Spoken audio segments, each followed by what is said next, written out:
Hello there, this is Kimberly Wilson and welcome to our finale Doga with the lovely Belle Starr who's modeling her new sweater today, and then Mookie in his darling Wolf Driver cape. I tried to make a doggy t-shirt and it went awry, so he now has a cape. And we're delighted to be here with you today for our finale. And what I mean by that is this is the last Tuesday 10 a.m. we're going to have for a while, as Wolf Driver's doing some fun programming restructuring. So thank you so much for those of you who have been tuning in weekly or kind of checking in and letting us know how this practice was having an impact in your life. It's been a total treat. Mookie's loved it. He loves napping through Doga every week. All right, Belle, is that it? Is that all we got with you? She's a little fickle. So we're going to begin by Miss Belle Starr. Thanks for gracing us with your presence. We're going to begin with a little bit of breathing. And then from our breath work, we'll move into some poses. Mookie's already getting relaxed, which is not easy for a very anxious dog.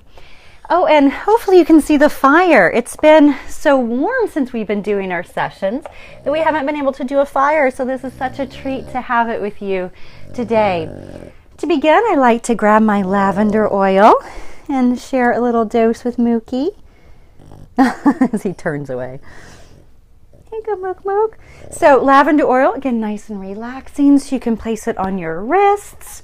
You can place it behind your ears. And again, just maybe even having it with you throughout the day. This is just a roll-on. You can get it at your local health store. But it's a nice way to ground and drop in and relax during the day. And it is one that you can share with your pup. Some of them are a bit strong or a bit too much to put on your pup. But this one is actually pretty nice and benign. So we'll begin with a little bit of deep breathing. Isn't his cape so cute? So I like to bring one hand onto his heart center and then one hand onto mine. You can have eyes open or closed. And begin by taking a few deep breaths. And we inhale and exhale through the nose. So inhale, 2, 3, 4, and exhale, 2, 3, 4. So it's a nice long breath. Inhale, 2, 3, 4, and exhale, 2, 3, 4. Good job, Mookie. Again, inhale and exhale. So these deep, full breaths are helpful to allow you to ground and kind of calm down. Today's a pretty intense time in America with the election today, so you may need some deep breathing. So I encourage you to keep this kind of something in your back pocket that you can just pull out. You're like, I'm feeling a little stressed, some deep breathing. The great thing is you being more calm, it helps to in turn calm your pup, particularly if you have one like ours who has a lot of anxiety. So rather than revving theirs, it's nice to have a little bit of control of yours, which is not easy, right? So breathing can be really helpful, particularly as we're moving into the holiday season and things do tend to get a bit more stressful. Remember this breath. And if you can, think inhale, 2, 3, 4, exhale, 2, 3, 4. So as you draw the breath in, you bring it into the belly, the ribs up into the chest, and then you exhale chest, ribs, and belly. All right, so now we'll begin with a little bit of movement, right, Mook Mook? So he's like, oh, here's the hard part. So we're going to begin by just a little bit of spinal movements, right, Mook Mook? And then as I do some spinal movements, I'm going to do a little bit of stretching for him. So extending his back leg, and then a little bit of massaging of the toes. And then his other back leg that happens to have an extra toe because he's so fancy. So extending and getting my fingers into those toes, right, Mookie? And then arms, which he doesn't like as much. He resists, and then just a little stretch there, and he resists. He loves the legs, not so much the arms. And then what I'm going to do is a little bit of spinal moving. All right, so for me, and I'm just going to let him relax because that's kind of what he does best. So for the spinal movement, you can bring one hand, you can keep it on your pup, and then begin to move the torso into a circle. So I'm going to the side, forward, side, and back. Now this is something you can do in a chair. You can do it while you're at work, maybe while you're driving, you're at a stoplight, you're on a plane, a train. So just these little bit of movements of the spine help whenever we are so sedentary throughout the day. And then move that circle in the other direction. So moving the torso. Relaxing the head and the neck as the body swirls. Nice. And then coming back to the center.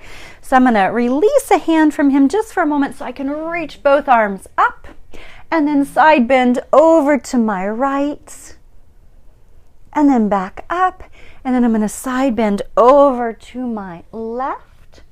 Now you can, if you want to stay here a little bit, you can keep the pup involved. By just doing a little bit of scratching, a little bit of connection. And then I'm going to twist. So I'm going to bring my left hand to Mook Mook, or you can bring it to your right knee.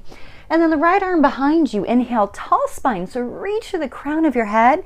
Then exhale, twist as you gaze over that right shoulder.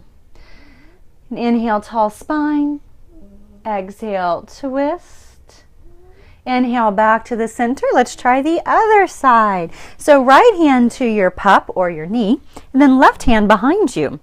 And then we're going to inhale, tall spine. Exhale, twist. Inhale, tall spine. And exhale, twist.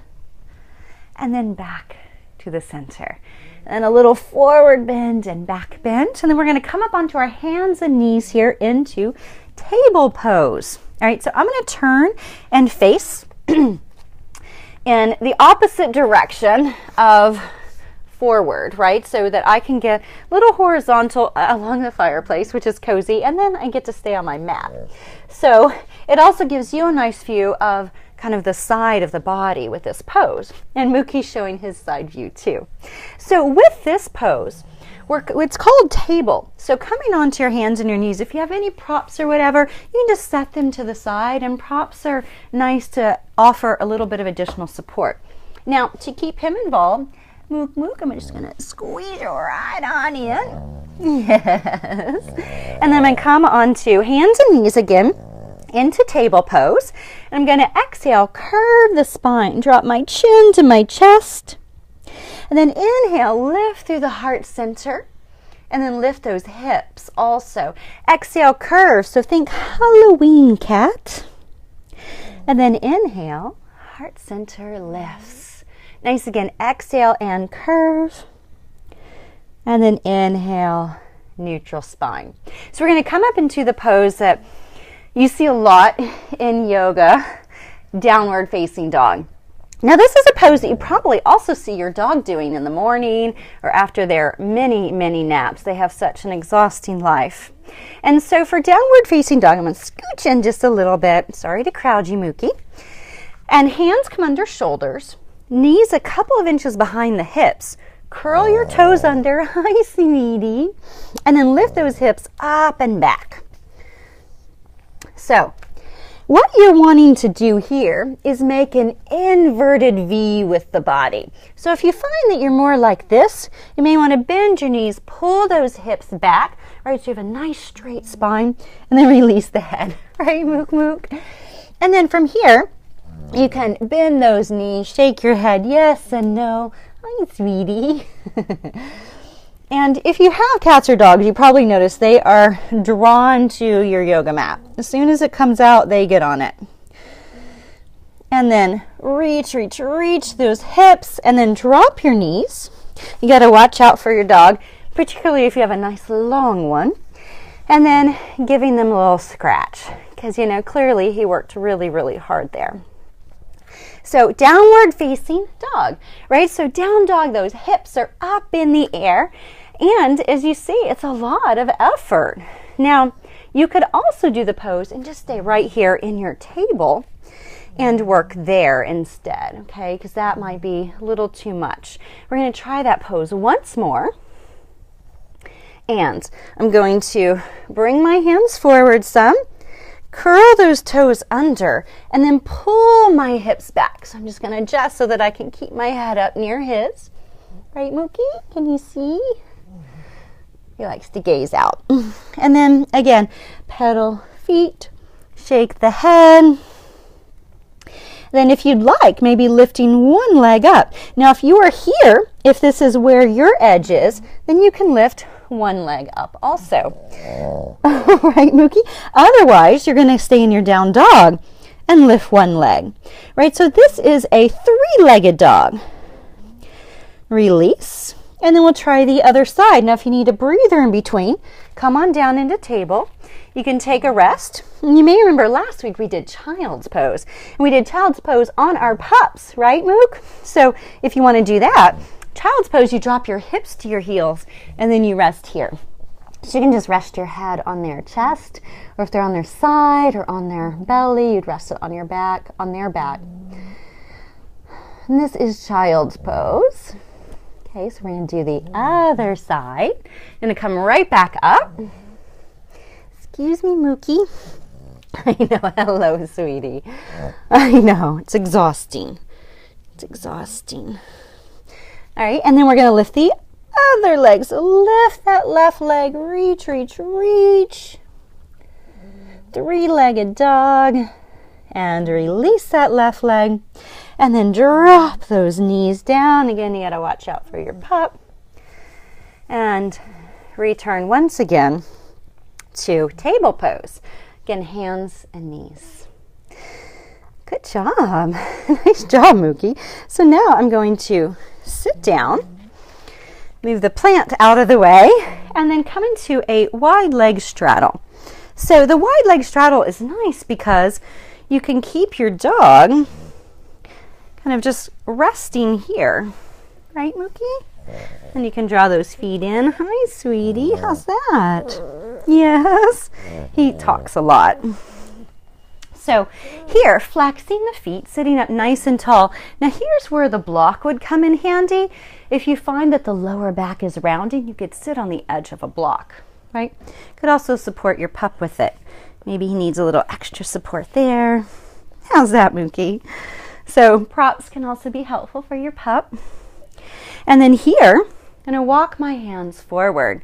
So again, keeping him involved. Arms can come forward. So you're resting kind of your belly onto his chest or her chest. Feet are flexed. Inhale, lengthen through the chest, the sternum. And then exhale, fold. Inhale, lengthen. Yes. And then exhale, fold. Right, move, move. And inhale, lengthen.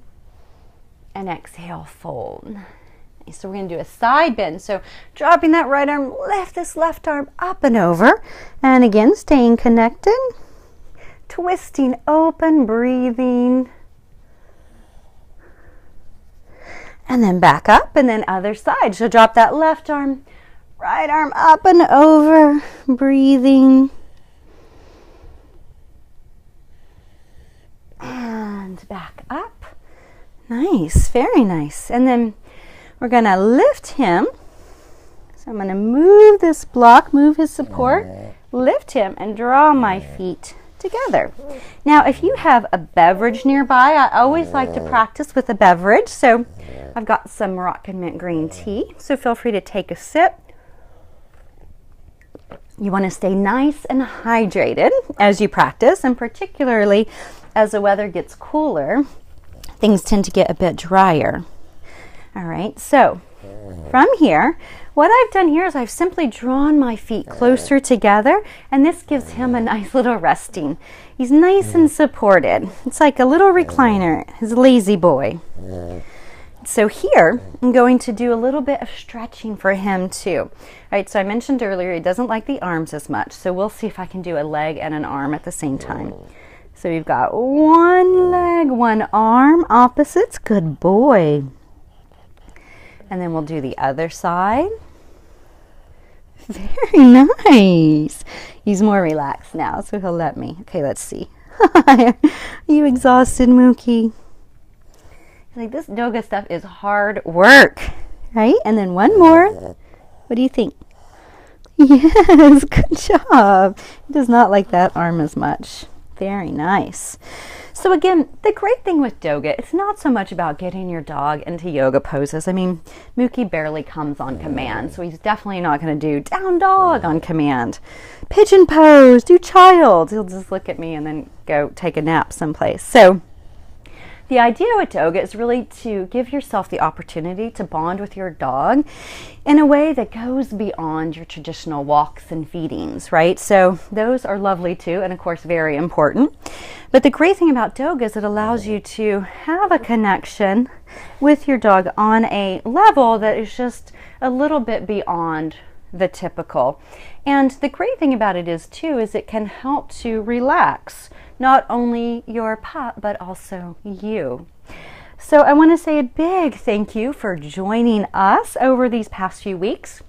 You can find all 17 episodes, if you can believe this. This is number 17. You can find them all on the Woof Driver Facebook page, Woof Driver, or at kimberlywilson.com/Doga. So again, it's been an absolute treat to be here with you, and I wish you a wonderful, wonderful rest of your week. And thank you for joining me and Mookie. We end all practices with the word namaste, which means the light within me acknowledges the light within you. So namaste, and have a wonderful, wonderful rest of your week. Thank you.